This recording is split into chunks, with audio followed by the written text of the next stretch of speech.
GTA 5 has been released 3 separate times.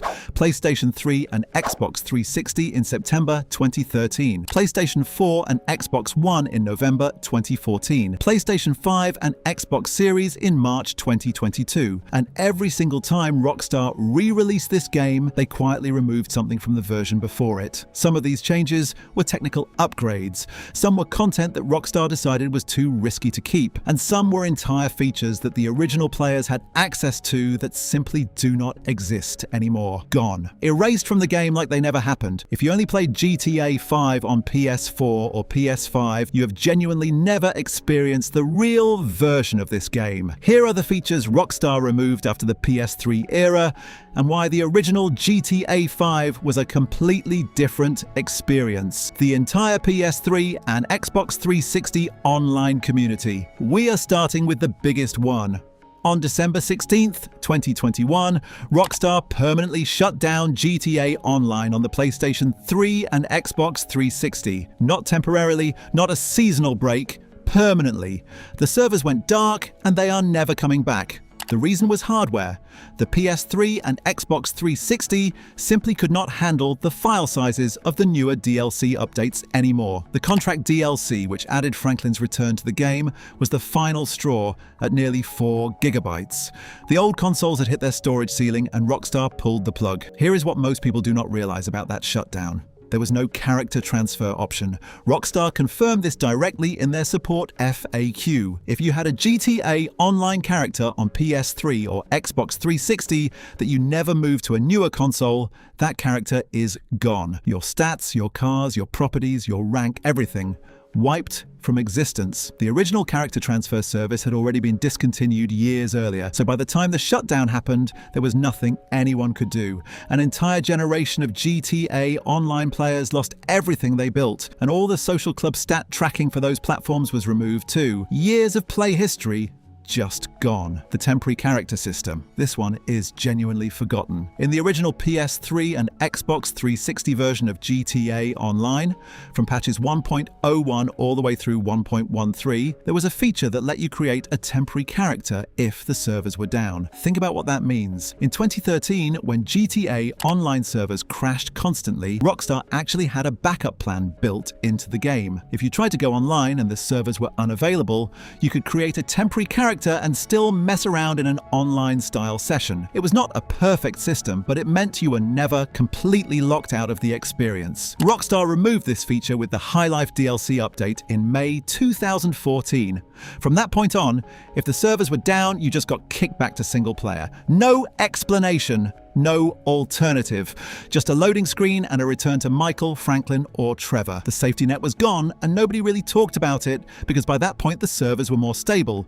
But the original players had access to something that the game has never offered again. The Confederate flag at Stab City. In the original PS3 and Xbox 360 version of GTA 5, there was a Confederate flag hanging at the trailer park in Stab City. This was Rockstar's satirical take on rural American culture, the same kind of sharp social commentary they built the entire GTA franchise on. The flag was quietly removed in a later patch without any announcement in the patch notes. According to the Cutting Room Floor wiki, which documents cut and changed content in games, the removal happened around the same time Rockstar was developing the Bikers setup mission for the Series A funding heist in GTA Online. Since that mission takes place at Stab City, the developers revisited the area during development and testing, which likely prompted the removal. What makes this interesting is that a second Confederate flag at Braddock Farm near Mount Chiliad was left completely untouched in the same update.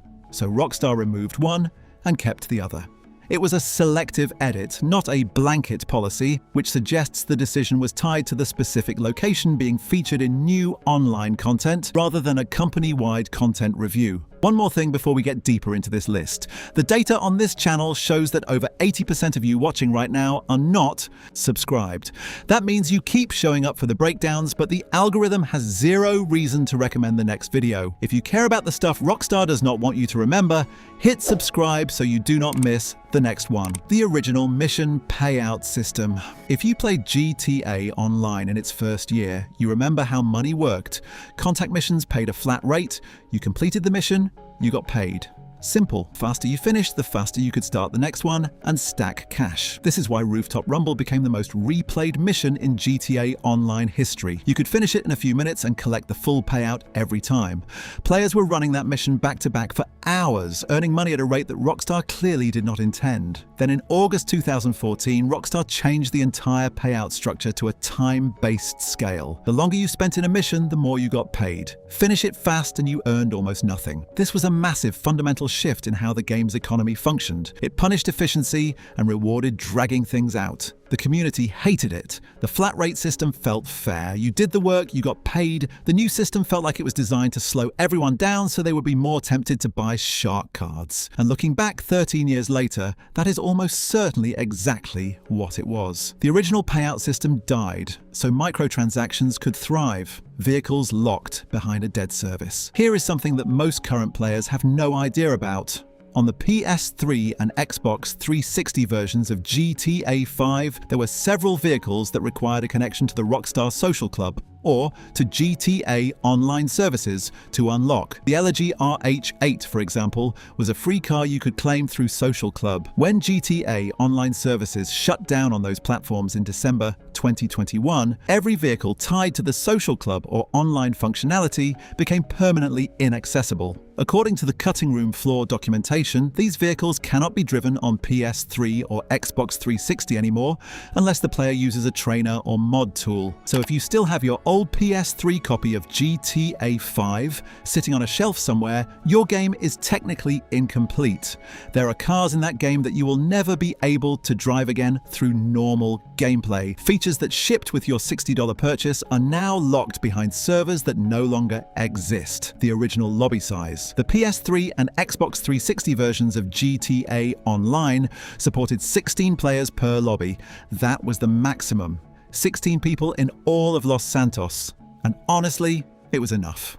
The map felt alive. You could run into other players at the airport, have random encounters in the city, and still find stretches of empty highway where you could just drive in peace. When the PS4 and Xbox One Enhanced Edition launched in November 2014, Rockstar bumped the lobby size to 30 players. The PC version followed in April 2015 with the same cap. The PS5 and Xbox Series version kept it at 30. More players sounds like an upgrade on paper, but the original 16-player lobbies had a completely different feel. There was a sense of space. You could exist in the world without constantly being on edge about griefers. The smaller population meant encounters felt more organic and less chaotic. When you ran into someone, it felt like an event, not an inevitability. OG players will tell you that the 16-player lobbies were where GTA Online was at its purest. Licensed songs that disappeared from the radio. Rockstar does not buy permanent licenses for the music in GTA games.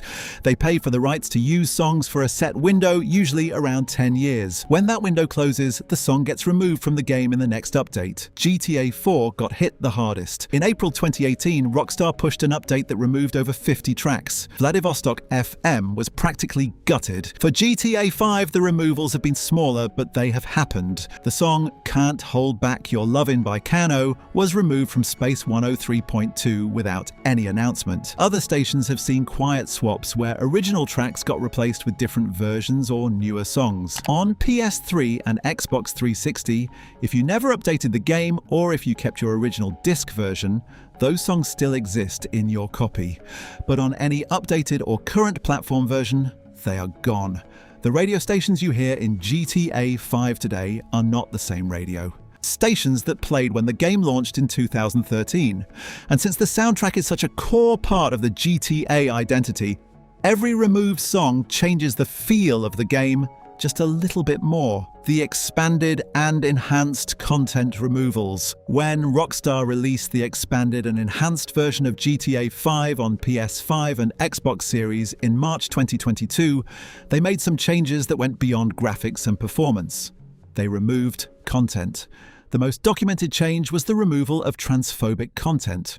Rockstar took out NPC character models that were labeled as drag queens and transvestites in the game's director mode and internal files. They also removed certain lines of dialogue from the 3 protagonists that referenced hormone treatments. The Captain Space toy action figure inside the GTA Online arcade, which originally featured interchangeable genitalia as a joke on its packaging, was redesigned. These changes came after an open letter from Outmaking Games, an LGBTQ+ gaming organization that urged Rockstar to address transphobic elements in GTA 5. Whether you agree with the removals or not, the point stands that the PS3 and PS4 versions of the game contain content that the PS5 version does not. The game you can buy today in 2026 is literally not the same game that shipped in 2013. The cancelled single-player DLC. This is the removal that still stings the most because it was not a patch or an update.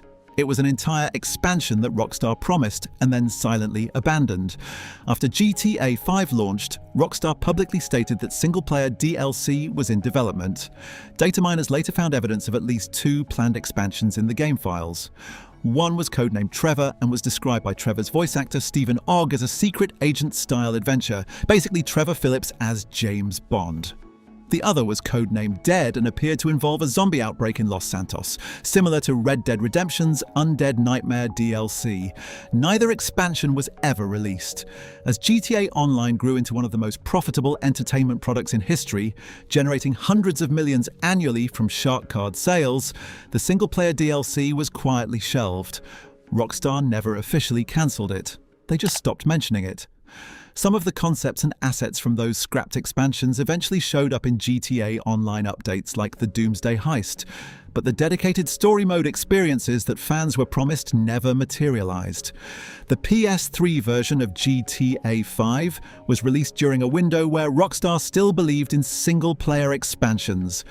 By the time the PS4 version was established, that philosophy was dead. The feeling that GTA 5 was actually complete. This last one is not a specific feature. It is something harder to define, but every OG player knows exactly what it means. When GTA 5 launched on PS3 in September 2013, the game felt finished. You bought a disc. You installed it, you played through one of the best stories in gaming history with 3 complete character arcs, a fully realized open world, and an ending that wrapped things up. There were no battle passes, no weekly rotating content, no fear of missing out mechanics, no pressure to log in every Thursday for a new update. The game existed as a complete product.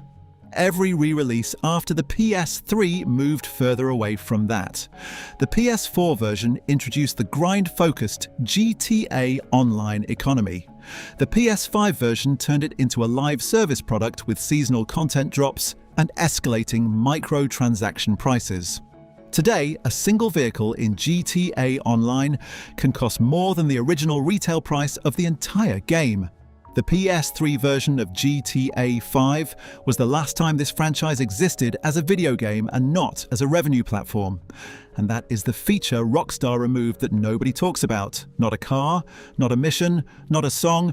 The idea that buying GTA 5 meant you had the whole thing. GTA 6 launches on November 19th, 2026. On PS5 and Xbox Series.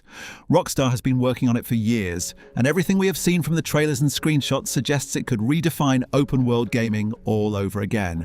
But the question every OG player has in the back of their mind is simple. Will it feel like a complete game, or will it feel like a platform designed to sell us things for the next decade? Because the PS3 version of GTA 5 proved that Rockstar knows how to make a perfect, self-contained experience. They just chose to move away from that model, and everything they removed along the way tells the story of why. If this video made you remember something about the original GTA 5 that you forgot, drop it in the comments. And if you want to see the 10 things only OG GTA 5 players remember, that video is on screen now. I will catch you in the next one.